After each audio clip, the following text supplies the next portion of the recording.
Good morning students. मैं doctor Rajiv Dwivedi modern college of education Banthra Lucknow से अपनी इस ऑनलाइन कक्षा में आप सभी डीएलएड सेकंड सेमेस्टर के प्रशिक्षुओं का स्वागत करता हूं। छात्रों, आज मैं जिस टॉपिक पर आप सभी से परिचर्चा करूंगा वह है संशोधित राष्ट्रीय शिक्षा नीति 1992। छात्रों, जैसा कि पूर्व के वीडियो में मैंने आप सभी से राष्ट्रीय शिक्षा नीति 1986 के संदर्भ में उसकी जो प्रमुख विशेषताएं थी उसमें जो सुझाव दिए गए थे, जो संस्तुतियां की गई थी, उनके संबंध में आप सभी से मैंने परिचर्चा की थी।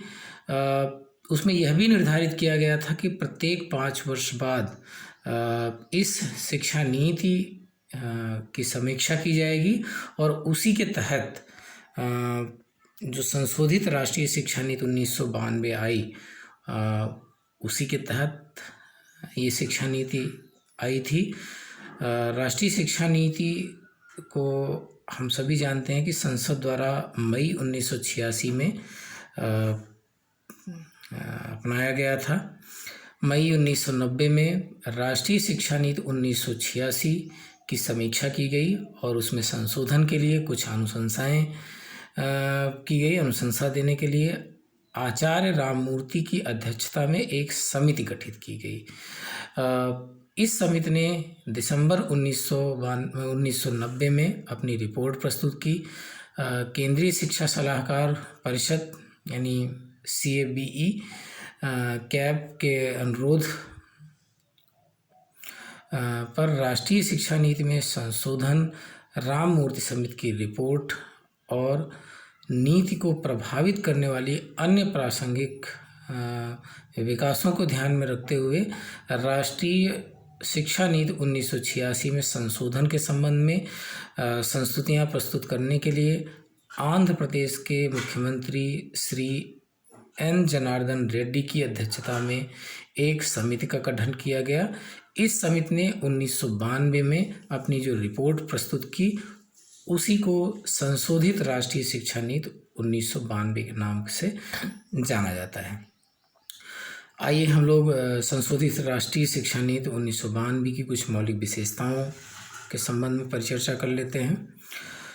समिति द्वारा निम्नलिखित संशोधन प्रस्तुत किए गए शिक्षा नीति में नंबर 1, बालिकाओं विशेषतः 15 से 35 वर्ष की आयु की बालिकाओं अथवा महिलाओं के लिए अनौपचारिक शिक्षा उपलब्ध कराए जाने की संस्तुति इसमें की गई। इसके अतिरिक्त कमजोर वर्गों जैसे अनुसूचित जातियों, अनुसूचित जनजातियों, अन्य पिछड़े वर्गों और अल्पसंख्यक वर्गों आदि के विद्यार्थियों के लिए मध्याह्न भोजन यानी मिड डे मील योजना, लेखन सामग्री, पुस्तकें और निःशुल्क शिक्षा के रूप में विशेष प्रावधान किए गए।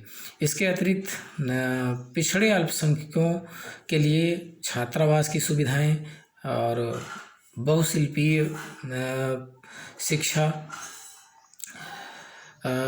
कोचिंग और शिक्षा के मार्ग में आने वाली समस्याओं के समाधान का प्रयास किया गया। गैर सरकारी संगठनों के लिए नए विशेष विद्यालय खोलने और विद्यालयों को व्यावसायिक प्रशिक्षण देने के लिए इस क्षेत्र में आगे आने के प्रावधान किए गए। इसके अतिरिक्त राष्ट्रीय साक्षरता मिशन द्वारा शिक्षा प्रदान करके उनको आत्मनिर्भर बनाने का प्रयास किया गया। पूर्व बाल्यकाल देखभाल यानी प्री चाइल्ड एक तरह से में देखभाल और शिक्षा से संबंधित आंगनवाड़ी केंद्रों और बालवाड़ियों की व्यवस्था की स्थापना का प्रावधान इसमें किया गया। इसके अतिरिक्त निम्न जनसंख्या घनत्व वाले क्षेत्रों में प्रारंभिक शिक्षा से संबंधित प्रावधान किए गए।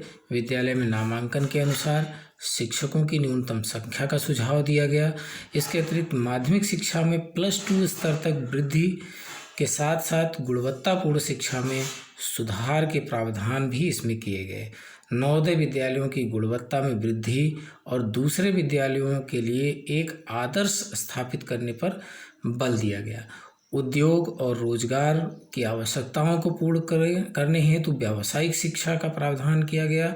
उच्च शिक्षा में स्ववित्त पोषित विद्यालयों हेतु विशेष प्रावधान किए गए। इसके अतिरिक्त प्रत्येक राज्य में कम से कम एक मुक्त विश्वविद्यालय खोलने और इग्नू द्वारा इसको तकनीकी सहायता देने और दूरवर्ती शिक्षा परिषद द्वारा इसे नियंत्रित होने का प्रावधान किया गया। उपाधि को नौकरी से पृथक करने का प्रावधान किया गया। युवाओं को कौशल और दक्षता प्राप्त करने पर अधिक बल दिया गया। इसके अतिरिक्त ग्रामीण विश्वविद्यालयों और संस्थानों को खोलने का प्रावधान किया गया। गैर सरकारी संगठनों और सरकारी संस्थानों को तकनीकी और वित्तीय सहायता देने का भी सुझाव इसमें दिया गया। इसके अतिरिक्त अखिल भारतीय तकनीकी शिक्षा परिषद यानी AICTE स्थापित करने का सुझाव दिया गया।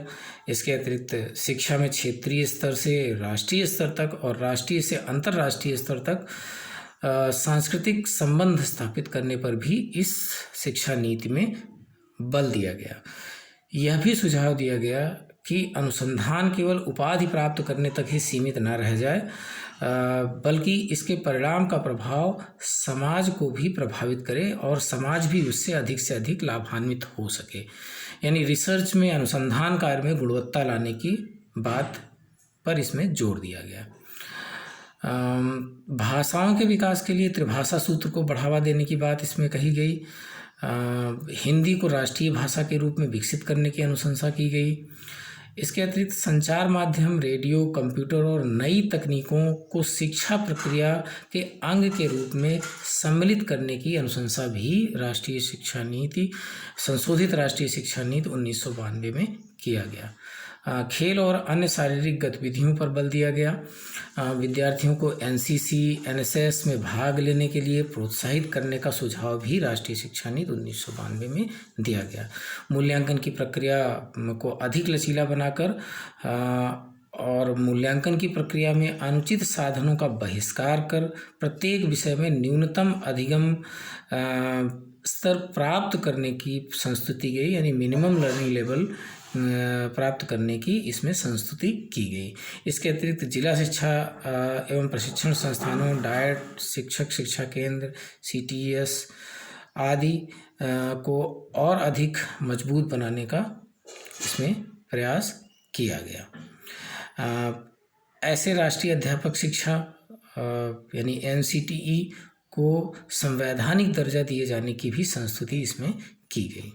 तो छात्रों, आज हम लोगों ने राष्ट्रीय शिक्षा नीति 1986 की समीक्षा के लिए जो आचार्य राममूर्ति समिति गठित की गई थी, उसकी संस्तुतियों और सुझावों के आधार पर जो एक्शन प्लान 1992 में बना था, उसके संबंध में, उसकी प्रमुख विशेषताओं के संदर्भ में हम लोगों ने परिचर्चा की। नेक्स्ट वीडियो में किसी नए टॉपिक के साथ मैं पुनः आप सभी से रूबरू होऊंगा। तब तक के लिए अच्छे स्वास्थ्य की कामना करते हुए आपसे मैं विदा लेना चाहूँगा। धन्यवाद।